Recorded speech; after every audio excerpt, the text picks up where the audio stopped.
Canon plebs, we're really out here with a top 5 countdown. This time we're looking at Qliphort Demise and how you guys can beat this deck. Very tricky deck with the release of card Demise.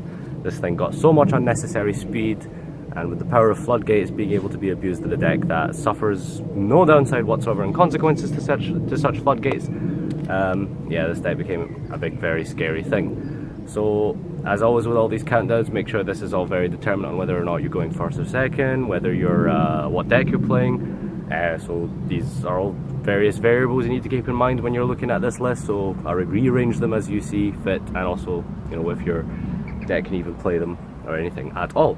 So anyway, number 5 rather, we have Malicious Catastrophe. Now, Malicious Catastrophe is a little bit slow, a little bit dangerous, because of how vulnerable it is to things like MST, Helix and stuff. If they're playing things like that, if they know you're playing Malcat, if they see it once, they know that it's going to be very easy to play around there after, so it does have a lot of weaknesses. But this thing resolves on the following turn at least, because remember, they're not going to set their cards before they attack unless they're a bit silly. So you will have to wait a turn for this, so it's a little bit slow, like I said. But like I said, if it resolves, it's extremely powerful. You could potentially just wipe out every single back row and scale there is. Field spell as well, Necro Valley, remember, is a big issue for a lot of decks. Very big problem. So Malcat wiping out everything is, you know, very powerful. But obviously, like I said, it does have a lot of weaknesses in the aforementioned circumstances. Number 4, we have Full House. Full House is a little bit hard to trigger. It can have some tricky requirements with the 2 face-ups. But if you're very smart about it, you're able to take advantage of this. If you play Cosmo as well, it shouldn't really be too much of an issue. In fact, you can actually go plus off it by searching out whatever you want with the Cosmo Town. So you can pop Cosmo Town, pop Scout, or Necro Valley, and then 3 back row. Do bear in mind as well that even if you don't have something like your own field spell, you're able to just pop 2 of their face-ups. Or, you know, you can activate a card. Let's say, for example, you're playing Monarchs. You can just simply, you know, activate Stormforth and then chain Full House to target Stormforth and Necro Valley and then 3 back row. But, you know, same disadvantages as Malcat. It's slow, it requires setup, it's a trap. Something I didn't mention about Malcat as well is Huge Revolution is over. It's a very big card in the Qliphort deck, in the side deck at least. They'll be putting in things, maybe 1 or 2 MSTs for the decrees, and also the Huge Revolution to stop things like Twin Twister, to stop the Mass Destruction back row removal. So it does have its vulnerabilities, it does have its problems, but, you know, Full House alongside something like Malcat, you know, if any of these 2 cards do resolve, it can essentially just win you the game there and then. Number 3, you've got Trap Stun. Trap Stun is something that's pretty much not going to suffer from any of the issues we mentioned before when it comes to the removal. The only way it's really going to be stopped is if they blind MST it.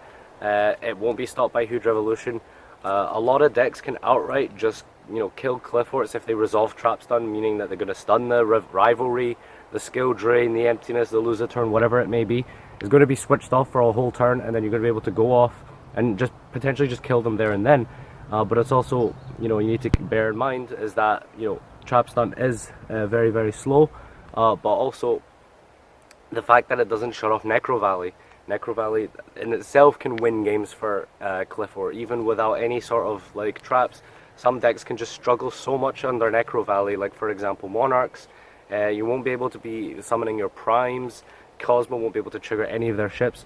So Trap Stun is a little bit weaker, but, you know, it depends on what deck you're playing. Maybe I'm a little bit biased because I'm probably be playing Burning Abyss, so Necro Valley isn't the worst thing ever. It can still sort of play.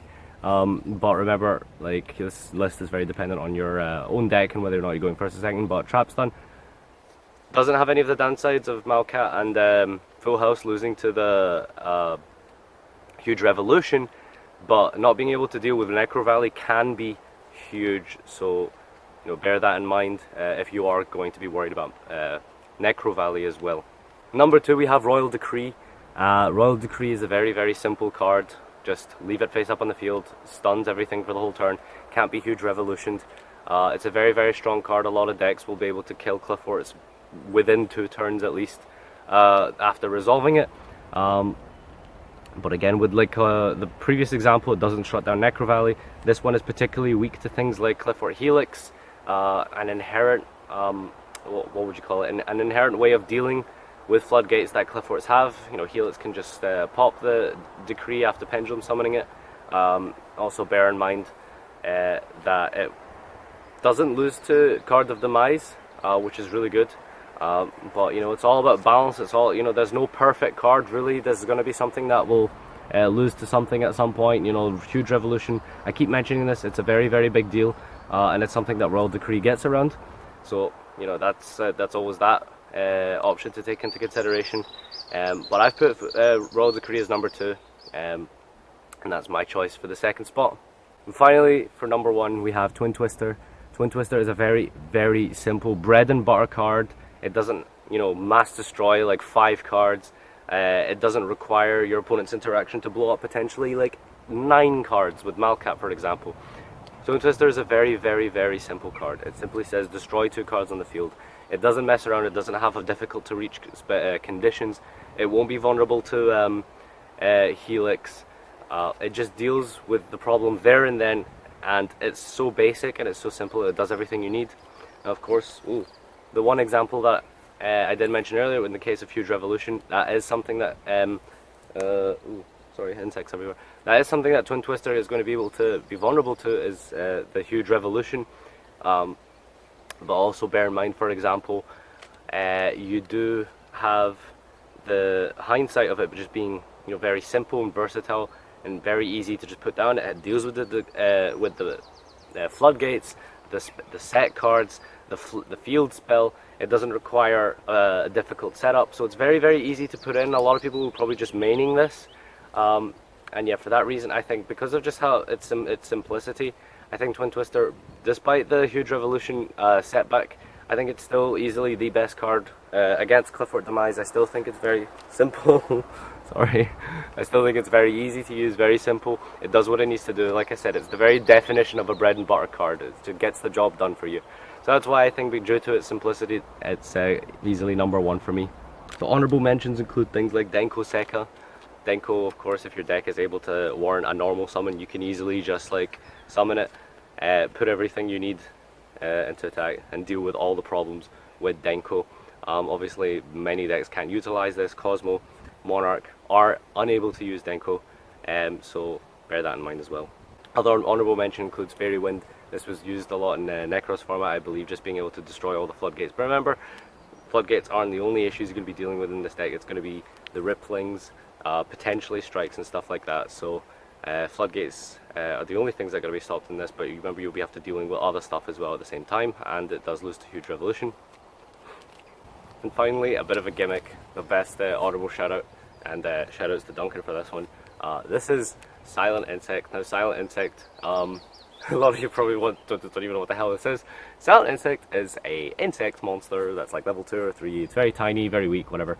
But when it's face up on the field, it negates the effects of all face up continuous, spell, and trap cards. So like if your deck can afford a normal summon and then be able to combo off, then Silent Insect is legit.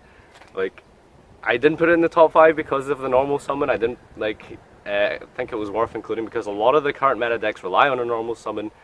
Burning Abyss don't necessarily rely on a normal summon, but obviously they can't summon other monsters underneath Silent Insect. But this card is hilarious, and you know, if your deck is able to take advantage, if you're still for some reason playing Necros, try this card out. It's hilarious. It's so funny. Silent Insect is so funny. It switches off scales as well, by the way. Scales, field spells, floodgates. Yeah. So yeah, this is my top 5, everyone. Thanks everyone for watching as usual. If you're watched this far, give me hashtag Silent Insect in the description down below, so I know you've watched this far. So hashtag Silent Insect. Let me know what you think about my order. Is there anything I've missed? Any other cards that are worth mentioning? Do you think the order is a little bit different? What decks do you think benefit from certain ones more than others? What deck are you playing, and what are you particularly using against Qliphort, going first, a second, etc, etc. So let me know what you think down below. Thanks everyone for watching, and I'll see you next time.